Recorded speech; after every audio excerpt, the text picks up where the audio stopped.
Assalamualaikum warahmatullahi wabarakatuh. Mari kita bersujud semuanya, saudara-saudara di seluruh Indonesia, kepada ibu kita dalam rangka mengucapkan selamat Hari Ibu 22 Desember 2023 ini. Dan sesudah ini kita lanjutkan pengabdian kita kepada Ibu Pertiwi. Ada yang bertanya kepada kami, mungkin tidak Anda mentargetkan mendapat pertumbuhan ekonomi 7% di dalam 1 tahun. Karena di dalam sejarah reformasi tidak pernah sampai tumbuh sebanyak 7%. Dulu hanya itu dicapai pada tahun 89 sampai 91 di era Orde Baru. Lalu pertanyaan itu saya sampaikan kepada beberapa orang ahli.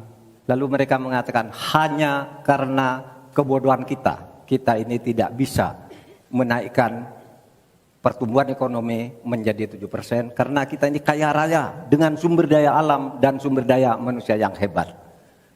Masalahnya apa? Masalahnya banyak korupsi dan inefisiensi di sektor-sektor pertumbuhan ekonomi, yaitu di sektor konsumsi, belanja pemerintah, ekspor impor dan investasi. Jadi dengan demikian karena banyak korupsi dan itu memang betul terjadi. Coba lihat berdasar hasil SIGI, Transparansi Internasional. Korupsi terjadi di lembaga legislatif, eksekutif dan yudikatif secara besar-besaran. Korupsi juga terjadi di 3 metra alam kita ini.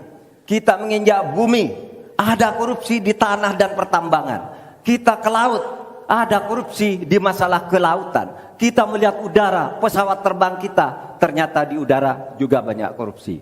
Akibatnya apa? Rakyat miskin.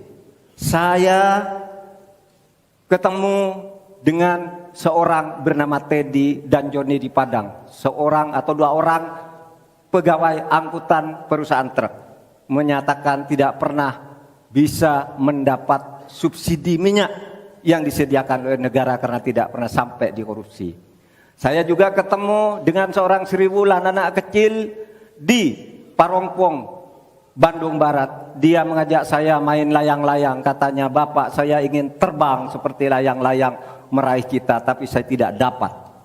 Kemudian saya ingat pulau saya, Madura. Di Madura itu kaya dengan gas alam, tetapi sampai sekarang tidak pernah dioptimalkan untuk dimanfaatkan. Maka kuncinya adalah bagaimana kita memberantas korupsi. Lalu ada yang tanya kepada saya, "Bapak, kalau Bapak jadi wakil presiden orang takut ditangkap. Saya panggil para ekonom dan para pelaku usaha, apa betul Anda takut kepada saya kalau saya wapres?" "Tidak, Bapak. Justru kami perlu seorang penegak hukum seperti Bapak.